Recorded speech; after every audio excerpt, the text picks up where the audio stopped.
Hey kids, let's see, we'll be reading, another story from, this book here.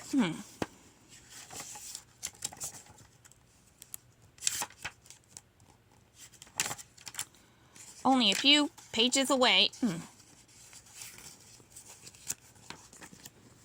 There. Today's story is called Goofy Movie Star.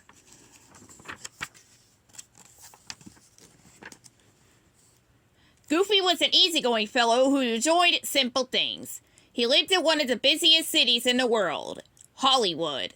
Most people who lived in Hollywood wanted to be in the movies. But not Goofy. He just liked watching them.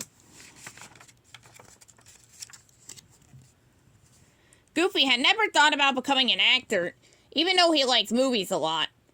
Goofy also went to the theater to watch films. He always got popcorn. One day, Goofy was watching a particularly funny movie. It made him laugh and slap his knee. Then everyone around Goofy began to laugh. But not just at the movie, at Goofy's laugh. Hearing him made everyone want to chuckle. Goofy didn't mind. He was glad people were happy. Then he noticed two mysterious men staring at him. "Gosh," Goofy said, "they don't look happy." Goofy went back to watching the movie. It got even funnier. Goofy couldn't stop laughing. Everyone around him erupted into howls of laughter.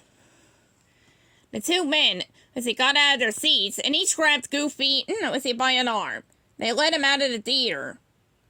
Goofy thought he was being thrown out for making too much noise. It turned out that the men worked for the studio that had made the movie.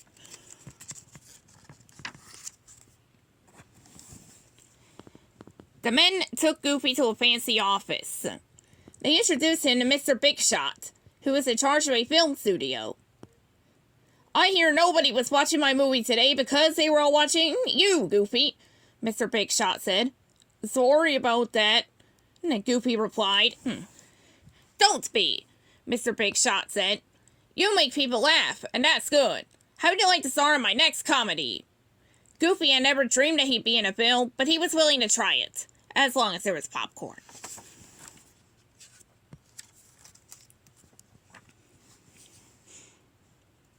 Mr. Big Shot ordered his staff to write a movie with jokes, singing and dancing, just for Goofy. The problem was that Goofy didn't know how to be an actor, so when he tried to tell jokes, he forgot the words. When he sang, he was off key. And when he danced, he usually tripped. The director of the movie didn't know what to do. He invited Mr. Big Shot to a rehearsal. He hoped that the movie would be canceled, but Mr. Big Shot loved what he saw. "Goofy, you're a genius," he exclaimed. "Forget the script. The movie is much funnier your way. We're going to have a hit on our hands." "Do you really think so?" asked Goofy. "I know so," Mr. Big Shot replied. Then he told the director to get Goofy another tub of popcorn. "Gee, thanks," Goofy said. He munched on the popcorn. Extra butter. Mr. Big Shot wanted lots of people to go see Goofy's movie in the theaters. To make sure everyone knew about it, the studio put Goofy's picture on billboards all over town and sent letters to reporters.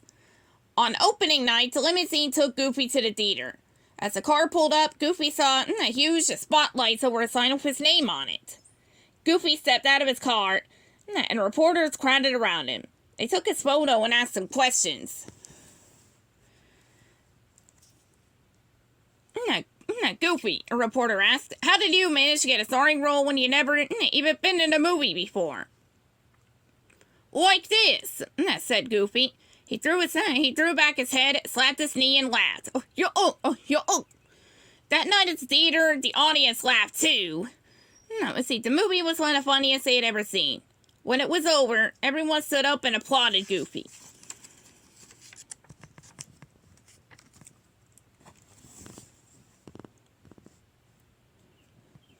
Mr. Big Shot was thrilled. He asked Goofy to be in more movies. Goofy was given his own trailer, and the studio's writers wrote lots of scripts for him. Goofy made one movie after another. He acted the part of an artist, a race car driver, an Olympic athlete, and a wealthy businessman whose yachts were stuck on a desert island. Even though some of the movies were meant to be serious, With Goofy in the starring role, they all ended up being comedies. All the movies Goofy starred in were hits, and they made a lot of money. Go and spend some of it, Mr. Big Shot suggested one day. Photographers love to follow big stars while they shop. They'll put stories in their magazines and people will read all about you. So that's what Goofy did. First, he picked out a closet full of new clothes. Next, Goofy went car shopping. Orange is my favorite color, except when it's green, he told the auto salesman. When Goofy couldn't decide which car he wanted, he bought them all. Do you deliver? He asked. I still haven't learned how to drive. After that, Goofy bought a mansion that was so big he kept getting lost in it. Mr. Big Shot was right. The press loved following Goofy and writing stories about his glamorous life. Soon, he was a bigger star than ever. In fact, Goofy became so popular that he couldn't go anywhere or do anything without a reporter following him. Most people would have found all the attention annoying, but not Goofy. One morning, a cameraman climbed in through Goofy's kitchen window. The man wanted to film Goofy. Goofy didn't mind. He just ate his breakfast.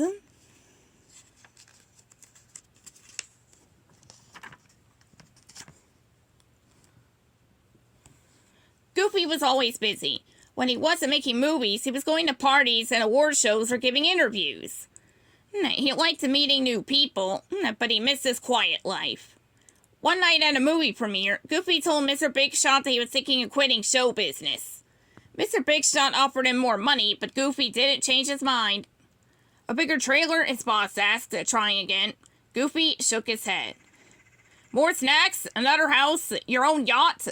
Mr. Big Shot asked. Thanks, said Goofy. I have everything anybody could want. Except time to myself. Movie stars live life in a fast lane, but I'm kind of a slow lane guy. I see, said Mr. Big Shot. So when are you leaving?